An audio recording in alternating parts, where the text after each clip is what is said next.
नमस्कार। मैं राजनीतिक परिवार में पैदा हुआ।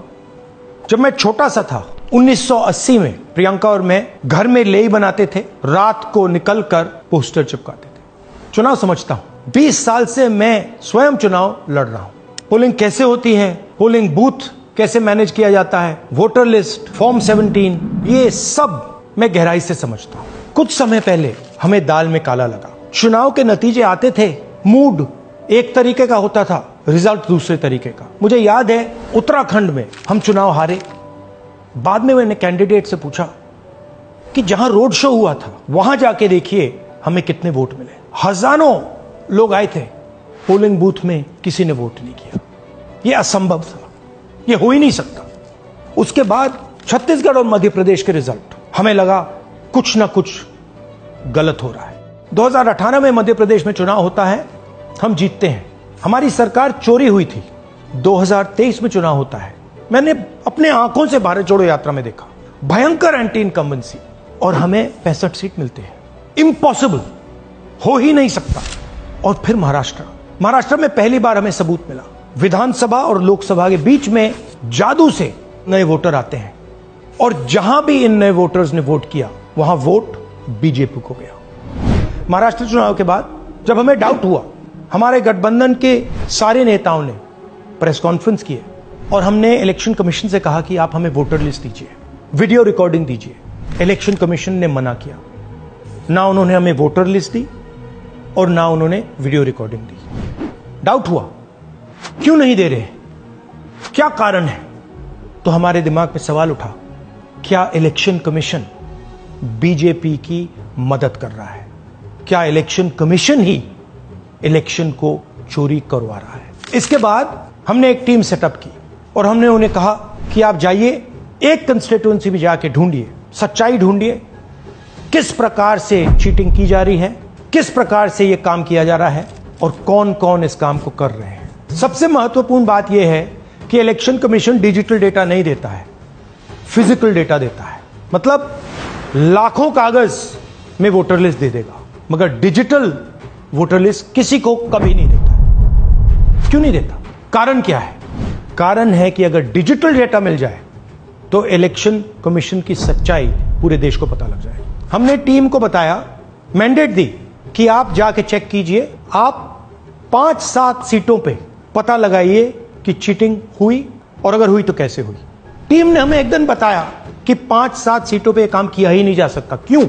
मैंने उनसे पूछा क्यों नहीं किया जा सकता। उन्होंने मुझे ये कागज दिखाए। ये जो कागज हैं, ये एक लोकसभा के कागज नहीं है, ये एक विधानसभा के कागज है, और इन कागजों को हमने मैन्युअली सॉर्ट करना पड़ा।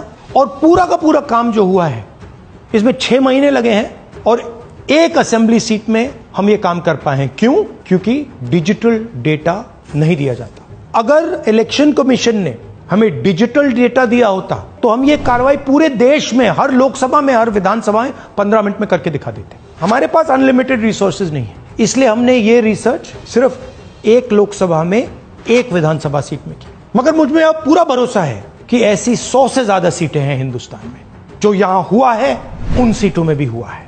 और याद रखिए, अगर बीजेपी को 10-15 सीटें कम आती तो आज नरेंद्र मोदी प्रधानमंत्री नहीं होते, इंडिया गठबंधन की सरकार होती। जांच ने 5 तरीके की चोरी पकड़ी है। डुप्लीकेट वोटर, जिसका मतलब एक वोटर के नाम वोटर लिस्ट में अनेक जगह आ रहे हैं। फेक एड्रेस, मतलब एड्रेस है ही नहीं, या फिर हाउस नंबर 0।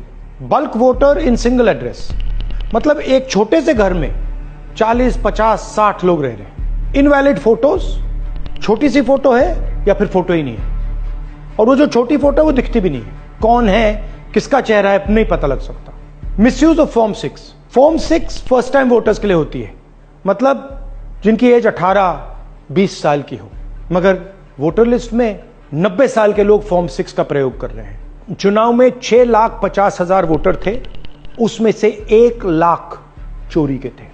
अब मैं आपको 5 उदाहरण देता हूं। यह देखिए, गुरकीरत सिंह डांग, इसका नाम 4 अलग अलग बूथों पे आता है। यह कैसे हुआ और क्यों हुआ? एक और उदाहरण, विशाल सिंह, वाराणसी में वोटर लिस्ट में नाम है और बेंगलोर में 2 बार वोटर लिस्ट में नाम आता है। क्या ये वाराणसी में वोट कर रहे हैं या बेंगलोर में वोट कर रहे हैं या दोनों जगह वोट कर रहे हैं। एक और उदाहरण देखिए, हाउस नंबर 0। तो आपने कभी सुना है हाउस नंबर 0? हमने तो नहीं सुना था, मगर बेंगलोर में हजारों हाउस नंबर 0 हैं वोटर लिस्ट पे। हाउस नंबर 35 की कहानी सुनिए। छोटा सा घर है, ज्यादा से ज्यादा 4 लोग रह सकते हैं, मगर इस 35 में 80 लोग वोटर लिस्ट में रजिस्टर्ड है। ये ईआरओ ने कैसे अप्रूव किया, क्यों अप्रूव किया, पता लगाना है। अच्छा, अब ये देखिए वोटर लिस्ट, इनकी फोटो देखिए, या फोटो है ही नहीं या फिर छोटी छोटी फोटो है जो दिख नहीं सकती। इन वोटर आईडीज पे वोट दिया गया है। अब मैं आपको बताता हूं शकुन रानी की कहानी। फर्स्ट टाइम वोटर बनी है, 70 साल की आयु है। एक बार फॉर्म 6 का प्रयोग किया और उसके कुछ ही महीने बाद दूसरी बार फॉर्म 6 का प्रयोग होता है। 2 बार इनका नाम वोटर लिस्ट में आता है और फर्स्ट टाइम वोटर की लिस्ट में आता है। ये फर्स्ट टाइम वोटर हो ही नहीं सकती। तो क्या शकुन रानी जी ने वोट किया या किसी और ने शकुन रानी जी के लिए वोट किया? ये ही छुपाने के लिए सीसीटीवी का डेटा हमें नहीं दिया जा रहा है। और ये शकुन रानी जी अकेली नहीं है, ऐसे हजारों लोग हैं जिन्होंने फॉर्म 6 का प्रयोग करके 2-3 बार वोटर लिस्ट में नाम डाला है। हमने पहले इलेक्शन कमीशन से इलेक्ट्रॉनिक वोटर लिस्ट मांगी थी, सीसीटीवी फुटेज मांगी थी। उन्होंने अपना काम नहीं किया, हमें नहीं दिया। फिर हमने अपना इन्वेस्टिगेशन कराया, आरटीआई भरे और हमारे पास डेटा आया। भाइयों और बहनों, सच्चाई यह है कि हिंदुस्तान में इलेक्शन कमीशन और बीजेपी मिलकर इलेक्शन चोरी कर रहे हैं। यह पूरा का पूरा सबूत ब्लैक एंड व्हाइट में आज हमने आपको दिया है। इलेक्शन कमीशन जानता है कि हमने उनकी चोरी पकड़ ली है, इसीलिए एसआईआर आया है। यह एसआईआर जो है इंस्टीट्यूशनलाइज चोरी है। इलेक्शन कमीशन खुलकर बिना डरे बीजेपी के साथ मिलकर चोरी कर रहा है। और ये जो एसआईआर है, इसका लक्ष्य गरीबों का जो हक है, उनका वोट जो है, उनसे चोरी करने का है।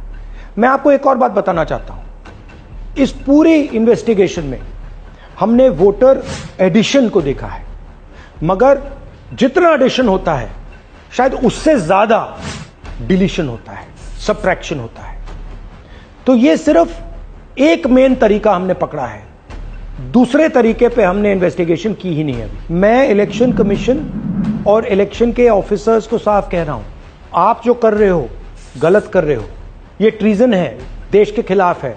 ये मत भूलिए, टाइम आएगा हम आपको पकड़ेंगे, बचने वाले नहीं हो। It is critical that we expose voter चोरी।